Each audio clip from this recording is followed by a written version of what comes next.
Et maintenant, on va où? Je me demande comment on aborde ce temps de déconfinement. Peut-être qu'on rêve simplement de retrouver notre vie d'avant. Mais peut-être au contraire que ces derniers mois nous ont plutôt donné envie de tourner une page, marquer un nouveau départ. Peut-être qu'on se réjouit de redécouvrir le dynamisme de notre ville et la vie de notre quartier. Peut-être qu'on rêve au contraire d'aller s'installer ailleurs.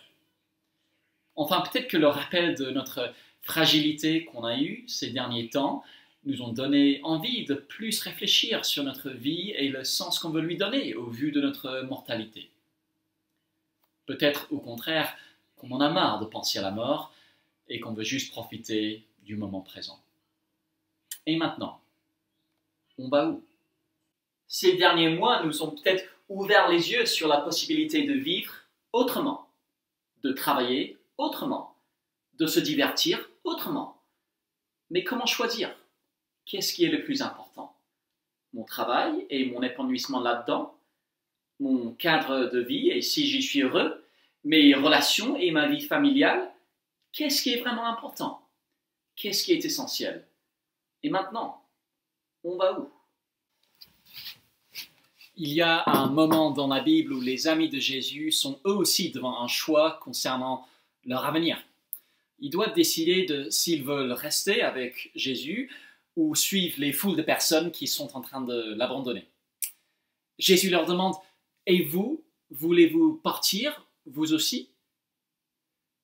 Mais ils répondent « Seigneur, vers qui irions-nous?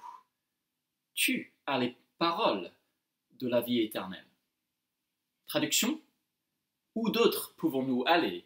Il n'y a que toi qui peux nous expliquer ce qu'est la vraie vie, la vie qui satisfait, la vie qui dure, la vie pour laquelle nous sommes faits. La même chose est vraie pour nous. Face à la question « Et maintenant on va où?», on est invité avant toute autre chose et tout autre choix à simplement écouter ce que Jésus a à nous dire. Je me demande si vous avez déjà pris le temps de faire cela, juste écouter les paroles de Jésus et réfléchir à si elles ne nous éclaireraient pas sur le sens à donner à la suite de notre vie. Si cette crise sanitaire nous a rappelé une chose, c'est qu'on doit savoir distinguer entre les rumeurs et l'ouï-dire d'un côté et la vérité de l'autre. Même chose avec Jésus, on a peut-être entendu beaucoup de choses sur lui. On a peut-être nos idées reçues, mais est-ce qu'on a déjà pris le temps d'écouter ses paroles pour nous-mêmes, pour voir ce qu'il en est vraiment en ce temps de transition? Pourquoi ne pas faire cela? Découvrir les paroles de Jésus pour nous-mêmes, par exemple en lisant un des récits de sa vie. Dans la description de cette vidéo, vous trouverez des liens vers des sites qui vous permettront de lire un de ces textes et de commencer à réfléchir dessus pour vous-même. Ou si vous avez une Bible chez vous, vous pouvez commencer à lire le livre qui s'appelle l'Évangile selon Jean pour voir quelles sont ces paroles que Jésus a à nous dire. Quelle est cette vie qu'il nous offre? Et qu'est-ce que ça risque de changer pour nous? Et maintenant, on va où? Et si on donnait la parole à Jésus pour entendre ce qu'il a à en dire?